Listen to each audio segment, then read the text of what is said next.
Good afternoon, ladies and gentlemen. Welcome to the White House. It is awesome to see you all here. Before I get started, before I take your questions, I have a readout of the President's meeting with congressional leaders. Today, President Obama, over sandwiches from Taylor Gourmet, a shop that I'm sure many of you have sampled, met with Senate Majority Leader Harry Reid, Senate Minority Leader Mitch McConnell, Speaker John Boehner, and Democratic Leader Nancy Pelosi here at the White House. The President urged the leaders to act on additional measures to create jobs and strengthen the economic recovery, including the 5 items on the President's to-do list for Congress, like the tax cuts for small businesses that the President discussed with local entrepreneurs earlier today at Taylor Gourmet. The Congress to-do list also includes items like helping veterans find jobs and assistance to responsible homeowners. In other words, the kinds of priorities that Republicans and Democrats should be able to work together on to help the economy and support the middle class. The President emphasized the need for Congress to avoid refighting old political fights and act to prevent interest rates on student loans from doubling on July 1st. The President also made clear that he refuses to allow a replay of last summer's self-inflicted political crisis that eroded confidence and hurt the American economy. The President reminded the leaders that he has signed into law over $2 trillion in deficit reduction, bringing domestic spending to its lowest level as a share of the economy since the Eisenhower administration. The President reiterated that any serious bipartisan approach to tackle our deficit must be a balanced approach, and he made clear his willingness to work with Republicans and Democrats to stake out an agreement along those lines, but was just as clear that he would not accept an approach that asks middle-class families and senior citizens to make sacrifices without asking for anything more from millionaires and billionaires. With that, I will take your questions. Jim from the Associated Press. Thank you, Jay. On that point then, did the President raise the issue that Boehner raised yesterday regarding the debt ceiling, and does the President feel that he's in a better bargaining position given that the Bush tax cuts end December 31st, the mandatory spending cuts begin next year? Does he feel that he can, one, negotiate that kind of balanced approach that he's talking about in a better way than he could in the summer? And can he indeed separate the debt ceiling debate from that debate? The topic did come up. The Speaker raised it, and the President made clear, as I just said, that we're not going to recreate the debt ceiling debacle of last August. It is simply not acceptable to hold the American and global economy hostage to one party's political ideology. It is the responsibility of Congress to ensure that the United States of America pays its bills, that it maintains its credit worthiness, that it fulfills its obligation and maintains the full faith and credit that it has long enjoyed. It is also important that Congress act together with the President to deal with our medium and long-term fiscal challenges. That's why the President has put forward a balanced approach to those challenges in his budget that cuts the deficit by over $4 trillion, that incorporates the $2 trillion in domestic spending cuts that the President has already signed into law. Non-defense discretionary cuts that bring that portion of the budget to its lowest level since Dwight Eisenhower was president, since before most of the people in this room were born. Present company excluded, I guess. But the I don't want to game out what the future looks like. What the President is intently focused on is the need for Congress to work together on the kinds of things that are in the to-do list, as well as student loans, as well as the Violence Against Women's Act reauthorization, as well as the transportation bill. These are all things that have traditionally enjoyed bipartisan support. These are all things that should pass with bipartisan support, that the President should be able to sign into law if members of Congress come together and do the right thing, and basically surprise the American people by demonstrating that in an election year, and despite our differences, that we can get the things done that need to be done. It is also, as the President made clear in the meeting, it is also the case that if Republicans in the Congress end their intransigence and adopt the balanced approach to our deficit and debt challenges that everyone else overwhelmingly believes and adopt what everyone else overwhelmingly believes is the right approach, which is a balanced approach, which includes not just discretionary spending cuts, not just entitlement reforms, but also revenues, then there is ample opportunity here to put into place a long-term budget that both ensures we continue to grow our economy and create jobs and significantly reduces our deficits and debt. Is there any discussion about invoking the 14th Amendment in order to avoid that kind of brinksmanship? I do not believe so. On one other subject, if I may. Yesterday, when you were asked about Bain, you said, well, those were campaign ads. But today, the president... Well, I said a the great vice, deal more than that, but they were, I know. in fact, a campaign ad. That was a question based on a campaign ad. Well, today, the vice president raised many of the issues that were raised in that campaign ad. So I was wondering if you could talk specifically about what is it about how Romney ran Bain that informs us how well he would govern.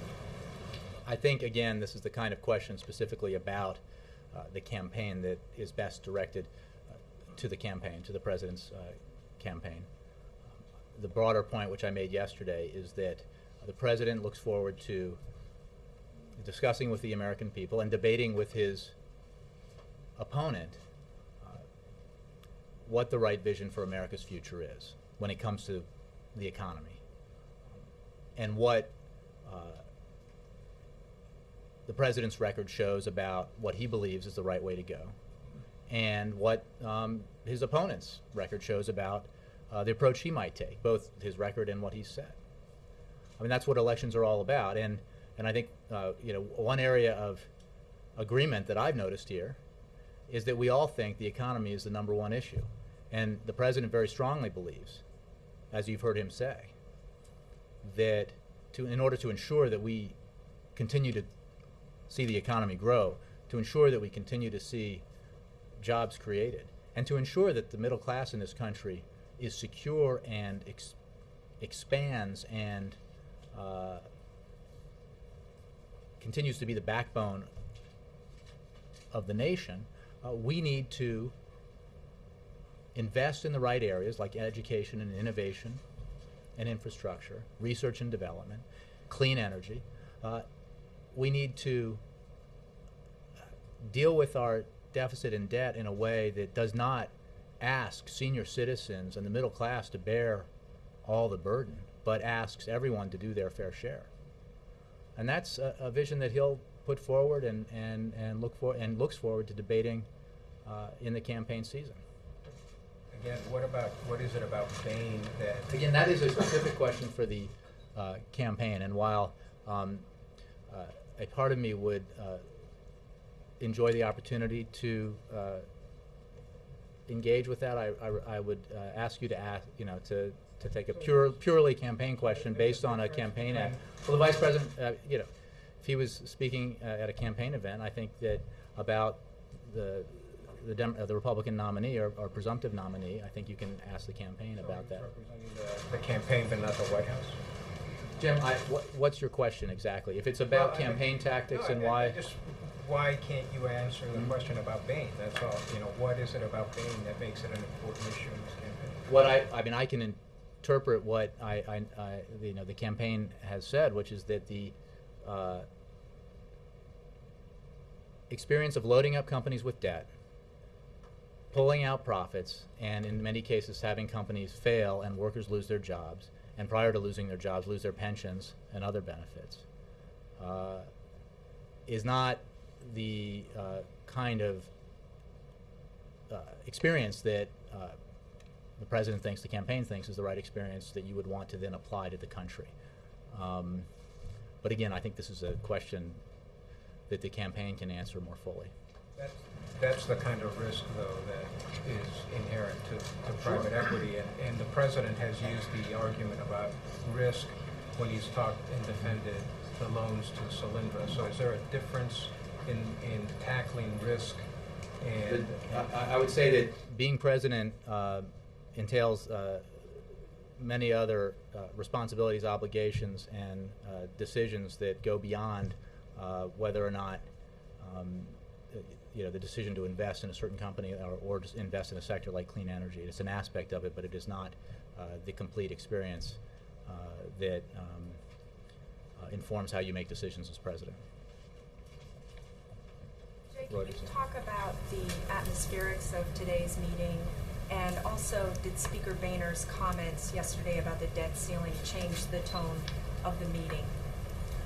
Well, the president had lunch with the leaders alone. There were no, I was not in there. No staff was in there. I spoke with the president afterwards. My sense is the tone was congenial. The discussion was productive.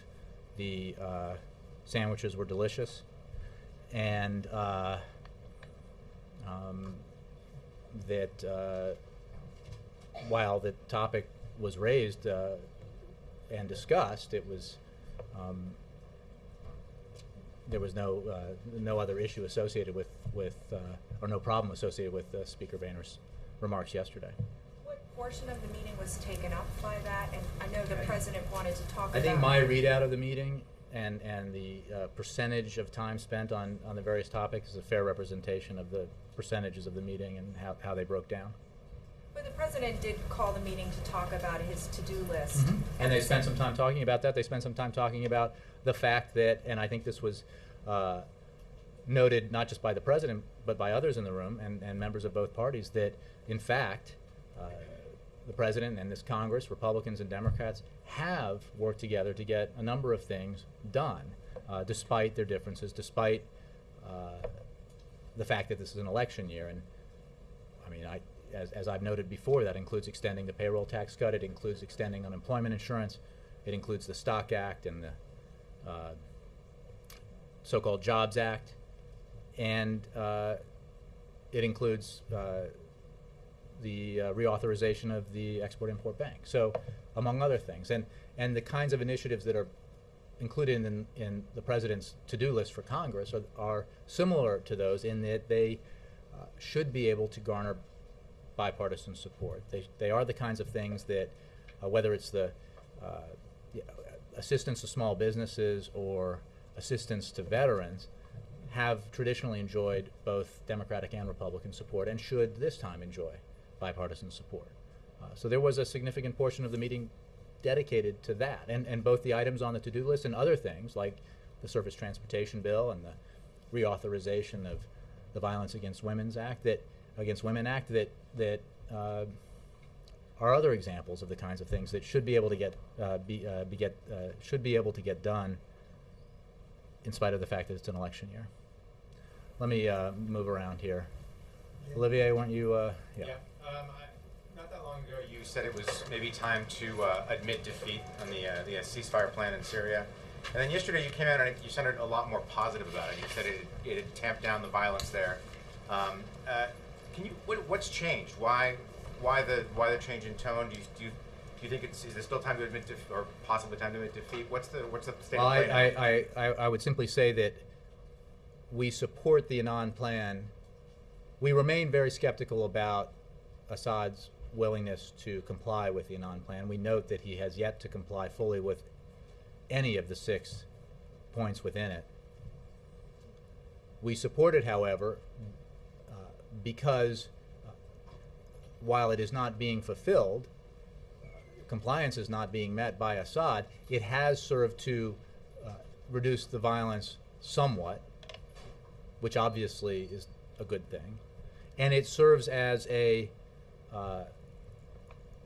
foundation for the future political reconciliation that will be required and that is essential for the better future that the Syrian people so obviously deserve. Are you aware of media reports that other Gulf states are providing weapons to Syria's opposition, and are they doing that with either the tacit or explicit support from this administration? Well, I'm certainly aware of the reports, and I think you know where we are on this. We, the United States, we continue to provide non-lethal support to the opposition. And while I can only speak for the United States, we know that others are pursuing different types of support. and I'd refer you to them to characterize the nature of their actions. Our position on this hasn't changed. Nora? The Speaker's office has put out its readout of what happened inside the meeting, and according to them, the Speaker directly asked the President whether he would propose any cuts along with raising the debt ceiling, and the President said no. Is that correct? The Speaker said, should we, are you saying that we should pass a clean debt ceiling, which is a little different, but the essence is the same.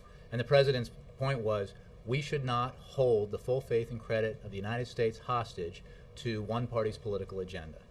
It is the absolute responsibility of Congress to ensure that the United States of America is good on its word, that it pays its bills. It is also the case that we need to take action in a balanced way to deal with our deficit and debt. That has always been our position. It is embodied in the President's budget. It is embodied in the efforts the President made last summer to try to reach a so-called grand bargain, and it is his position today. And I would note that that it is widely accepted now, although regrettably not universally accepted, that the primary stumbling block to bipartisan cooperation on this issue is the absolute intransigence, the absolute refusal of Republicans to accept what bipartisan commissions accept, what Democrats, independents, and Republicans out in the country accept, which is that we need a balanced approach to this, that we need to, in order to get control of our deficit and debts, we need not only to cut significantly, as we have already, domestic non-defense discretionary spending, we need to introduce reforms in our entitlement systems that strengthen them and in the President's vision, reduce costs, healthcare costs, without burdening seniors.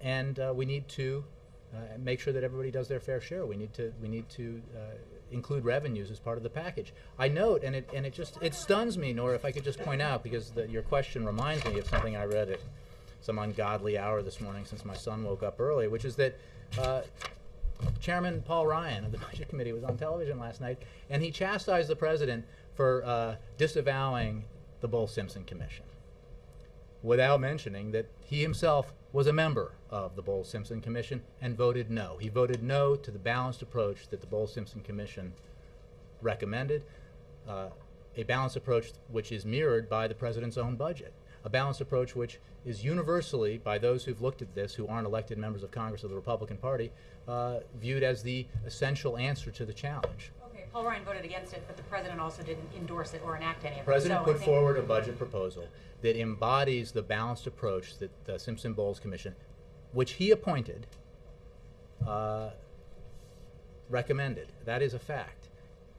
That balanced approach is nowhere evident in the Ryan budget. It's nowhere evident in the rhetoric of House Republican leaders, regrettably, because overwhelmingly, that's where we have to go to successfully overcome the challenges that we face when it comes to our medium and long-term deficit and debt. Today we have the President of the United States insisting on a clean debt increase. What the President... Hold on. The President is insisting on one position, and the Speaker is also insisting that he will not increase the debt limit unless there are spending cuts. So are we headed again to another one of these I think you debacles? have to ask the Speaker of the House whether or not he intends or he believes that it is the right thing to do for the American people, the American economy, to play chicken with the full faith and credit of the United States government. The President says we're not, the compromise is a balanced approach that everybody who is not an elected member of Congress, of the Republican Party, has identified as the right solution. Why can't you increase the debt The limit with compromise balanced is the cuts? President's willing to cut non-defense discretionary spending to its lowest level since the Eisenhower administration. This President has signed into law non-defense discretionary spending cuts that brings that portion of our budget to its lowest level as a percentage of GDP since Ike was president, before you were born, significantly. That demonstrates, against the charge that Democrats don't want spending cuts, a significant compromise. He cut discretionary spending. He has put forward entitlement reforms that, as you know, are sometimes difficult for Democrats to accept. But he has successfully made the point that we need, that if we take a balanced approach, we do not need to, and we should not and must not, ask middle-class Americans and senior citizens to bear all the burden of overcoming our deficit and debt challenges, which is what the Ryan budget does. It says, you know what? We're going to give more tax cuts to the wealthy. We're going to dramatically cut investments in education, innovation, research and development. And how are we going to pay for all this? Well, there's a magic asterisk for one thing. He doesn't really say. But the answer is we're going to stick it to the middle class, because we're not going to ask the wealthiest Americans, who have, unlike the middle class, done exceptionally well over the past 10 years or so, to contribute, to do their fair share. That's just not an approach that the president believes is right, and it doesn't represent in any way a willingness to compromise. And just a quick response to Speaker Boehner, who this morning in this press conference before he came over here asked, where is the president's plan to tackle our looming debt crisis? Can you answer? The speaker knows exactly where it is. You know exactly where it is. He presented a budget that does just that cuts our deficit by over $4 trillion, and ensures that we continue to invest in the areas of the economy and in the middle class. The president's budget is. It is. Look, it cannot be that the way to get to an answer is compromise A, and then you refuse to compromise B. The president's budget proposal reflects the priorities of bipartisan commissions. It reflects the approach of Republicans on. But where are the Republicans? Where have they demonstrated a willingness to compromise? Where have they demonstrated a willingness to do what everyone on the outside, including a majority of the American people, including a majority of the Republicans in this country, believe is the right thing to do, which is to say there are three legs on this stool, and we need, or to this stool, and we need all three of them to make the stool stand, and that means discretionary cuts, it means entitlement reforms, and it means revenues. But today's meeting was the president saying, I'm not going to budge, and the speaker saying, I'm not going to budge. Look, there is a lot that the Congress and the President can work together to get done, as they discussed as well. And the President looks forward to Congress taking action on the to-do list and on other items like making sure student loans don't double, the interest rates on student loans don't double in the next couple of months, making sure that the Violence Against Women Act gets reauthorized in a bipartisan way, as it has consistently over the years, making sure that we keep construction workers on the job, working to rebuild our infrastructure. These are things that the American people want done. These are things that Republicans and Democrats have traditionally supported together. These are things that the President has indicated he wants to sign into law. And I think there's an opportunity here for Congress to act on them and prove that even in this environment and even in this election year, they are willing to do the work that the American people sent them here to do. Jerry. Jay, was there an agreement in the room among the parties that that there shouldn't be this hostage taking or chicken playing or whatever metaphor you want to use? Was there the rest of the parties in agreement on that? Well, you should ask the leaders themselves. I can simply characterize what the President's view was and what he expressed in the meeting about how he simply will not accept an approach that tries to recreate the self-inflicted political wounds that were caused harm to the economy last summer. Was that an agreement even among the Democratic leaders? I simply, you're putting words into my readout, which I didn't include. And I said that I'm not going to characterize what the other leaders think. I'm simply characterizing what the President said. Jay. Just a point of clarification: the $4 trillion in deficit reduction, about $2 trillion of that is from winding down the wars in Iraq. No, that figure's too high. As the original Ryan budget does, it includes OCO, which is the acronym, which stands for something that means what you're talking about, and it demonstrates the savings from policy decisions that this President made to end the war in Iraq and to to put us on a path of ending the war in Afghanistan. Policy decisions that are hugely significant, not just as foreign policy and national security matters, and not just for the men and women who are sent overseas to fight on our behalf, but for budgetary reasons, and policy decisions which, by the way, leaders, at least some of the leaders in the other party, reject. Those who say we should still have American soldiers in Iraq, those who say that we should not have a timetable for ending the war in Afghanistan. You can't have it both ways. You can't say you'd rather reverse those policies, continue to have troops in Iraq, prolong our stay in Afghanistan, which of course requires that money to pay for them, and then say, but you can't count that savings that are a result of concrete policy decisions. So Paul Ryan thought they were legitimate in his first budget proposal. Well, not really, but He did. They were in. Go look at the Ryan budget, I did. and it's in there. There's one way of scoring in which it's in there, and then the way of scoring that they presented it, it's not. But that's not really what I want to talk about. So These are concrete savings from a budget, from a policy decisions that the President of the United States put in place that others, were they in the Oval Office, would not have put in place, with all the resulting costs. In 6.5 months, we're facing this potential debacle, right? This $8 trillion. How much energy does the president intend to devote to trying to solve this problem before it reaches a crisis in December? The President has put forward a budget proposal that solves, I mean, if you're talking about I'm talking about negotiating with congressional leaders. dealing with the sequester, which, by the way, the Congress voted for the Budget Control Act. The Congress assigned itself the task of coming up with a balanced solution, coming up with a solution. The only successful one has to be balanced if it's going to be bipartisan, in order to avoid the sequester, which no party wants to see enacted. Congress Absolutely, continues to have that opportunity. Congress failed, but I'm with you. But we have this but problem 6.5 months from now. As it is a part of the American ethic that when you get knocked down, you get up and you keep trying, and that's what Congress ought to do. They ought to come together, work out a balanced approach. The President has put forward concretely and specifically the ideas that he thinks should guide that approach. The policy choices here are pretty clear.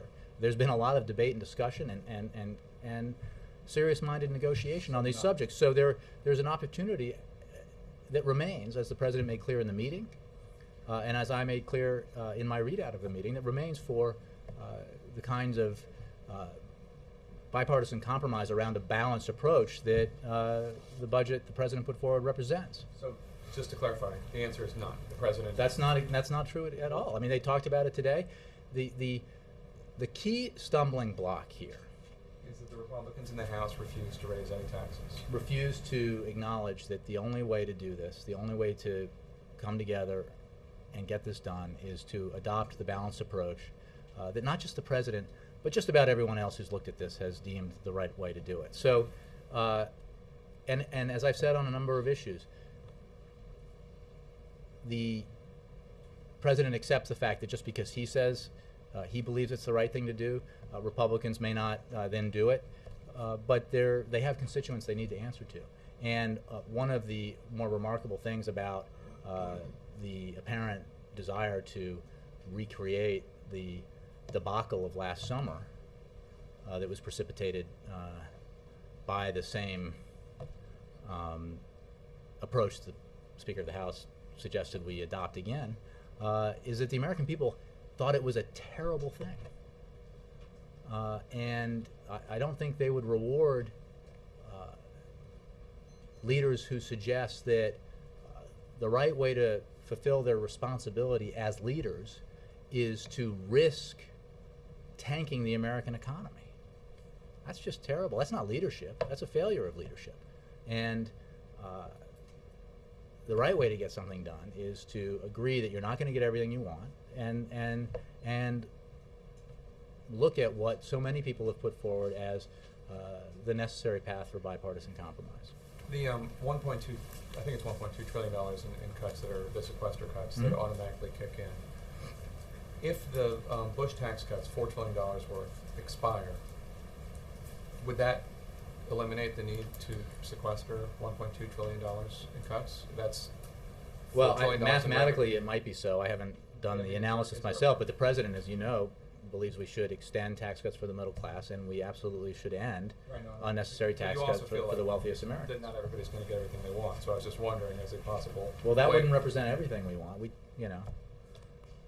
Is there a mechanism in there? So I'm just. This is a technical question. If the $4 trillion in tax cuts expire, does that negate the need for 1.2 trillion? I think you're talking about apples and oranges here, and I think there are a lot of things that people have talked about that, Not really. rise to, that will be dealt with if they haven't been by then, by the end of the year. It's $4 trillion in revenue. Right, but there are a number of issues that there's the Bush tax cuts, there's sequester, and there are I'm not going to negotiate how that plays out now. I'm asking I'm not As a asking you to technical negotiate. thing, It's if you're a asking me technical to question. $4 trillion Would it- account would for it negate 1.2, it?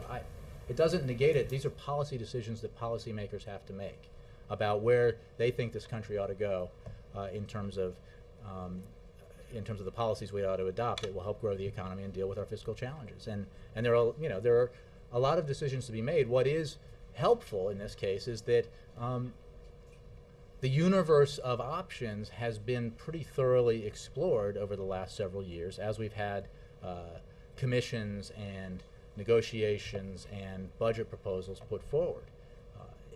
And the consensus, the broad consensus that has emerged from this prolonged debate is that we need to take a balanced approach to this. We need to deal with these challenges by cutting non-defense discretionary spending significantly, which the President has already agreed to do and signed into law. We need to introduce reforms into our entitlement system that strengthen those programs and produce savings in health care. And we need to increase revenues so that we don't have to deal with our deficit and debt in a way that puts all the burden on the middle class and senior citizens, because that's just not the right thing to do. And it would be bad for our economy. It would be bad to adopt a proposal that, lacking any other detail provided in it, would potentially cut investments in education and border security and all sorts of other programs, innovation, by something on the order of 19%. These commission recommendations you keep talking about, there's a consensus about. President Obama has not endorsed any of them, right? The President has, through his actions and his proposals, endorsed the balanced approach that is represented by the Simpson-Bowles Commission, by the Domenici-Rivlin Commission. Those are two The numbers commissions. are not exactly the same, and in fact, what is off, But he doesn't support their recommendations. not all of them in their specifics, but in fact, they have far greater defense cuts. Does Paul Ryan support that? They have far greater tax revenues. These are just two areas where you guys should be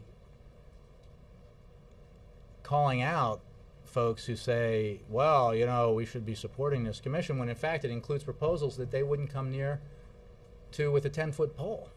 The President's proposals actually proposed in his budget fewer defense cuts and less revenues than Simpson-Bowles.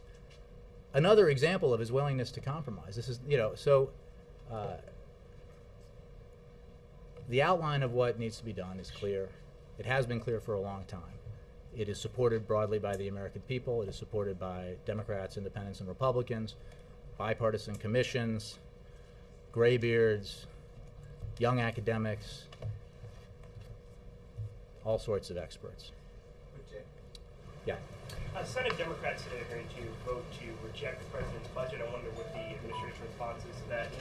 And what does it say that Democrats haven't proposed a budget in more than 3 years? Look, we prefer that the Senate and Congress overall function efficiently.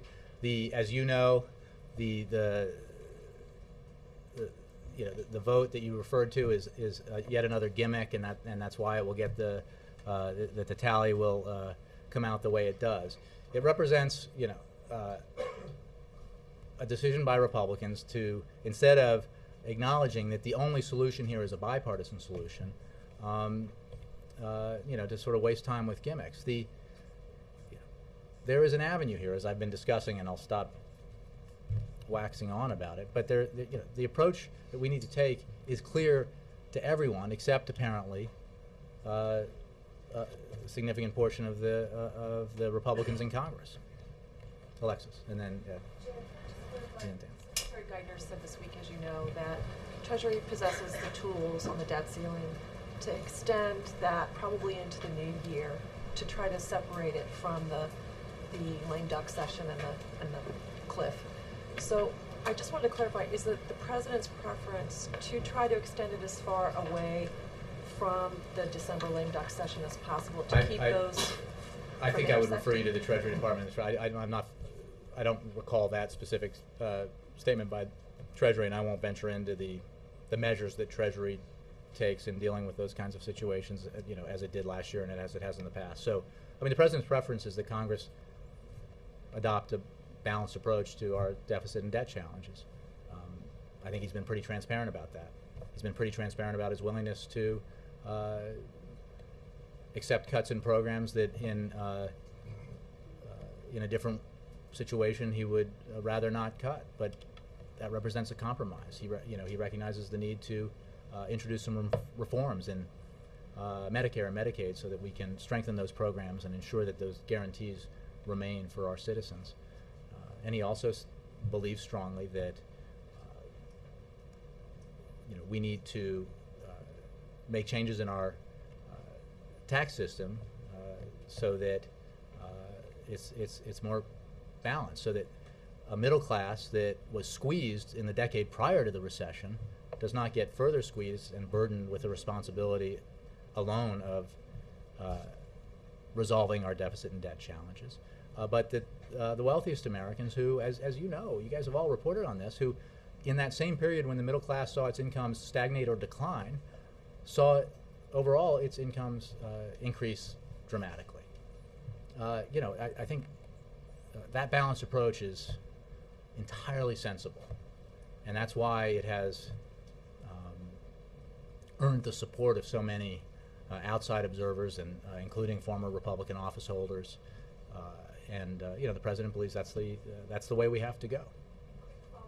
On the to-do list, can you remind us, the president was not supportive of the House Republican version of tax cuts for small business earlier, and obviously that's something he's pushing today. Can you just remind us, what is the gap between the Republican approach and the president's preferred approach? Well, I've forgotten the specifics of some of the Republican proposals that you mentioned, but I think one of the concerns was that the need here is to boost job creation, and the president's proposals that he talked about today would reward small businesses for hiring, for an increase in hiring, and a specific benefit tied to job creation. I think some of the proposals you're talking about were judged by outside independent economists as having not necessarily a positive or near-term impact on job creation or economic growth. And also, this is a fundamental difference here about what, Republicans tend to identify law firm partners and hedge fund managers as small businesses. We disagree. So I think most small businessmen and women disagree. So I think that's probably where some of the differences lie. Ed? Thanks, Jay. You said a moment ago it's up to Congress to adopt a balanced approach. Doesn't it also take presidential leadership and for him at some point to say we've been kicking around all these plans since last summer, Bowles, Simpson, et cetera, the Bryan budget, you criticize one, they criticize the other. Doesn't it take presidential leadership to say, here's the plan, let's rally the Congress and the nation behind it? The president has done that. He's put forward a plan that represents all 8 or 9 plans are out there, but he hasn't rallied the country. The premise of your question is that presumably the president needs to compromise just like Congress needs to compromise, Republicans in the House need to compromise. Is it not evidence of a willingness to compromise that this president, this Democratic president, has signed into law cuts in domestic non-defense discretionary spending that bring that portion of the budget to its lowest level since Dwight Eisenhower? Is that not evidence of a willingness to every expert take who's looked at it seriously? said that's a drop in the bucket. It's nice, it's a good start. Ironically, it's a drop in the bucket. It's especially a drop in the bucket if, as the House Republicans insist, you want to get all of your savings out of non-defense discretionary spending. You want to increase defense spending. You want to give more tax cuts to the wealthy, and then you want to squeeze all the programs that include investments in education, border security, innovation, research and development.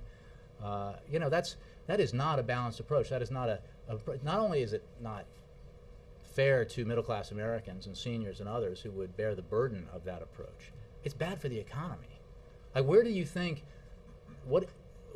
they think education fits into our economic future. There was that moment of great clarity when the president was out on the road talking about the need to ensure that we didn't, that Congress acted so that interest rates on student loans didn't double. And I think a spokesman for one of the House leaders said that the president was out there talking about education because he didn't want to talk about the economy. And it was a great moment of clarity because, as the president made clear, education is elemental to economic growth. Education, especially in the 21st century, will be decisive in the competition to win the race for the strongest, most prosperous economy in the 21st century. The president's given those speeches, but as Jake was asking, what is He's the done more president than going to give do those speeches. between now and the next 6.5 months to prevent this? Because he can keep reading those talking points. Republicans can read their talking points. He's not reading the talking points. But you're saying it's Yeah, he's elemental and all that, but that doesn't He's put forward stop. a plan that represents and includes things that have already taken place in terms of signing into law, significant spending cuts, significant entitlement reforms, and a plan that includes revenues. An approach that has been endorsed by bipartisan commissions, by Democrats, Independents, and Republicans. The question that you ask, I think, should be posed to leaders in Congress. What are you going to do to demonstrate your willingness to compromise? What steps will you take to prove that you're not simply pursuing an ideological agenda when the path here is so clear, the need for a balanced approach is so obvious, and yet the refusal to acknowledge that and adopt it is the obvious stumbling block here. There was this debt summit yesterday, and Alan Simpson, who's been talked about here, said that he knows for a fact that former President Clinton went to President Obama at some point in recent months and, quote, said, "For God's sakes, you did this by executive order. You got 11 out of 18 votes. That's 60%. And Alan Simpson said, Clinton would have said, I would wrap my arms around that thing and take it. He would have. And he claims Bill Clinton told that to President Obama. Are you aware of that? And what do you say when this is somebody the President Obama appointed, Alan Simpson, even though he's a Republican, to this commission, and he's saying, look, you're never going to get 100%. You got 60%. As you said, Paul Ryan didn't even vote for it, but you got 60%. Why not? No House Republicans voted for it. Why not wrap your arms around it? He appointed them and say, here's the plan. Here, Well, this is Alan Simpson talking. no. The president appointed him. First of all, I was not present for a conversation between former President Clinton and President Obama. I'm not sure that former Senator Simpson was present for that conversation, or for the conversation he recounts either. I don't know. What I can tell you is that the president appointed that commission, as well, including its chairman, because when the president endorsed the idea legislatively, Republicans who had supported it in the past suddenly fled. They decided not to support it. So it had to be an executive action. Because once again, when the president endorsed it, the Republicans who had previously supported it decided they couldn't. It's the president's commission demonstrating his commitment to fiscal, to dealing with our fiscal challenges. The proposal that the Bowles-Simpson Commission put forward represents the balanced approach that the president took. It is his proposal, his budget is so much closer to the Bowles-Simpson proposal that you are celebrating in your question than the Ryan budget, that the question that you need to ask is, why won't House Republicans in particular move closer to the Bowles-Simpson approach? Why should we bring Bowles-Simpson up here to this podium? Say, this is my plan. Wrap his arms around him. Say, let's go, Republicans. Find me a House Republican plurality that will vote for the Bowles-Simpson plan that includes dramatically more significant. Have Harry Reid bring it up for a I'm sorry, vote. I didn't realize you should ask the Speaker of the House to bring it up. In fact, there was a Bowles-Simpson, a version of Bowles-Simpson that came up, and I think like 10 people in the Republican Party voted It was for the it. President's commission. Ask the Democrats to bring it up for a vote. I'm not sure I'm looking for the water there, but the fact of the matter is, Ed, and we can debate this, but the fiscal commission the president created put forward a proposal that called for defense cuts, that called for non-defense discretionary cuts, that called for revenues. It called for entitlement reforms. The levels are different in different areas, but the president's budget reflects that entirely. The Republican budget, the budget that has been put forward by Paul Ryan and embraced by Republicans across Capitol Hill and Republicans who want to be president, does not represent that balanced approach. The questions about why you don't support a balanced approach should be asked of Republicans. Roger. Thank you. Shift topics here toward G8 this weekend. There's a report out that the U.S. is going to ask G8 for support for release of the Strategic Petroleum Reserve. Is that true? I have no comment on the SPR. I have no information to impart on that subject. Okay, quick follow-up then. Oil prices have been drifting down over the past few months. I'm sure you're aware of that. Is it still critical to release oil at some point in the next month That's or two? another way of asking a question about the SPR that I have no information on for you. One last try. Is SPR on the agenda for G8? You know, I think the global economy is on the agenda, the G8. Global oil market is part of the global economy, but I don't know that specifically that issue is on the agenda. I'll get to, let me, mixing it up. Victoria, you're after NBC here. Thanks, Jay. Going back to the meeting. Dan, I owe you, I'm sorry. I get in this peripheral thing where Dan, NBC, CNN, and Victoria. Go. Going back to the meeting, some of the other topics that were discussed, did the president or congressional leaders find any common ground on the to-do list on the bill to keep student loan rates low? I would hesitate to characterize what the leaders themselves said, and I think you should ask them. But I think that, broadly speaking, based on my discussion with the president, that there was a constructive discussion about the initiatives that Congress could act on in the near future, and that included the president's to-do list that he raised. It included things like the VAWA, the Violence Against Women Act, reauthorization. It included the Surface Transportation Bill and the need to take action on student loans. So I wouldn't want to say there was an agreement to get a specific thing done on a specific date, but I think there was a healthy and positive discussion about the fact that there are many items on the agenda right now in the pipeline that represent opportunities to achieve some bipartisan successes. So just to be clear, there was no tangible agreement on any of these topics? Well, in the end, I think it's, Congress has to vote on legislation, so it wouldn't, the votes have to be taken, processes have to move forward, so we'll leave it up to Congress to act. But there are a number of opportunities here for bipartisan cooperation. The leaders discussed that, the president discussed that with them, and I think that it was noted in the room, in the private dining room here off the Oval Office, that there have been some bipartisan successes already between this Congress and the president, and I think that is evidence against the otherwise prevailing consensus that nothing can get done, that actually things can get done if we put our minds to it. Dan. And Jay, going back to Syria quickly, the United States started off sort of engaging beyond the political realm when it comes to Syria. Now, as you've just stated, the United States is increasing its non-lethal assistance. How would you specifically define where we stand right now? Where we stand on Syria? We continue to be very concerned about the violence in Syria by the failure of the Assad regime to fulfill any of its obligations under the Kofi Annan plan. We are concerned but not surprised that UN observers, I think you're aware of this, in Syria have faced incidents of violence while on the ground. The onus remains on the regime to implement the elements of the Annan plan, all of them.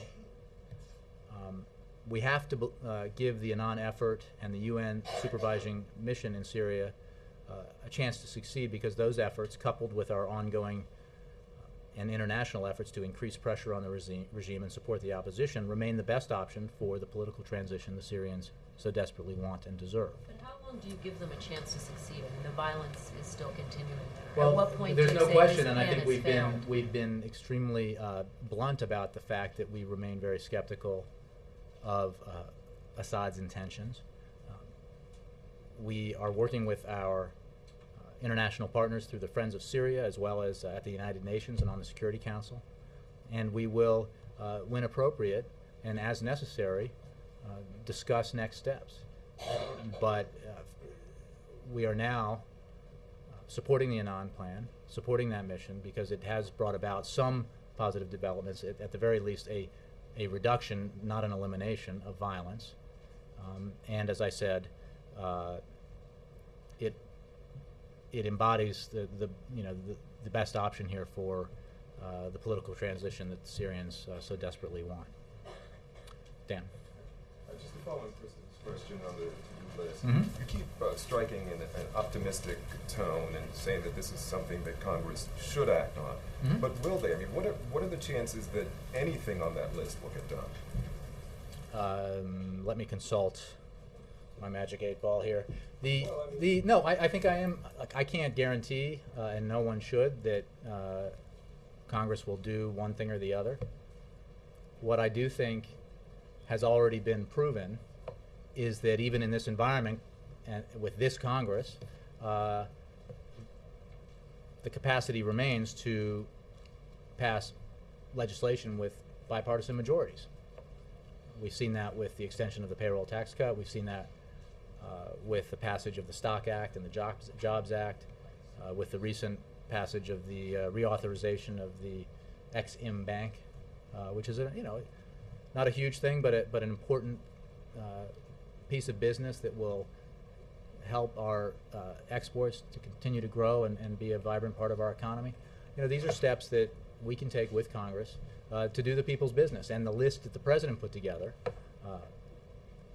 contains a series of other initiatives that fall into that vein, that represent the kinds of things that have traditionally enjoyed bipartisan support, and the other things I talked about: VAWA, reauthorization, resolving the student loan issue to ensure that millions of students across the country don't have their interest rates doubled on their student loans.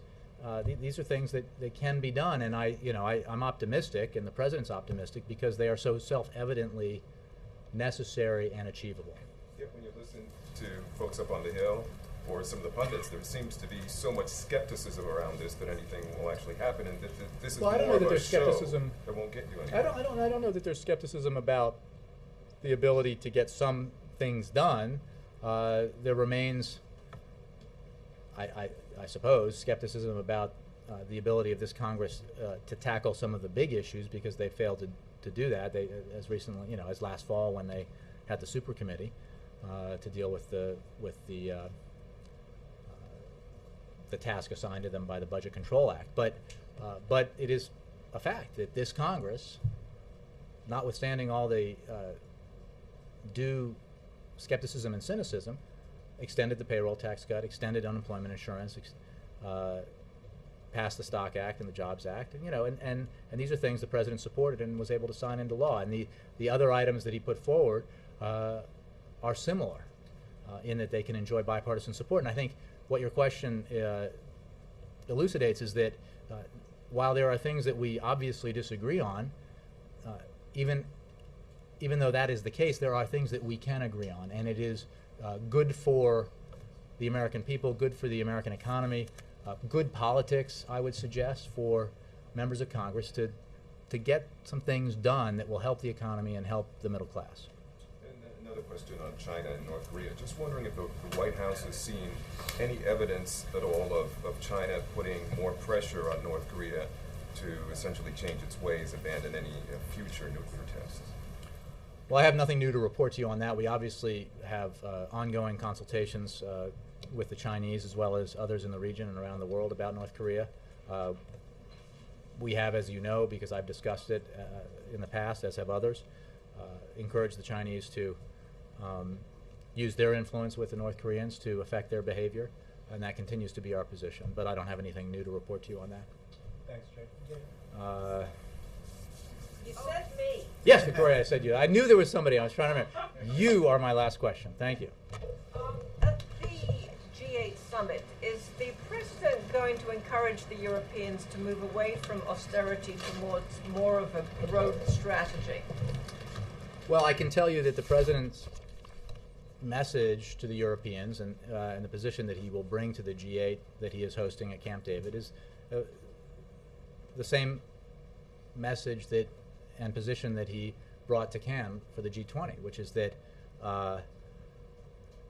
we have been saying for some time now that growth has to be a factor in Europe, as I think the Secretary of State said, and a balanced approach that includes austerity, dealing with fiscal challenges as well as the need to grow the economy is the approach that we recommend, that we have adopted here, and it has in the United States produced, and I think this is in the United States has produced, as I've been saying in answer to other questions, more than 2 years straight of economic growth and more than 2 years straight of private sector job creation. So, but that message is the same as it was in Cannes, and the President is in regular consultation with his European counterparts. Secretary Geithner, as well, as you know, has been working very closely with the Europeans. We continue to believe that we know that the Europeans have it within their capacity to deal with this challenge, and that they have taken some important steps. They need to take further steps to.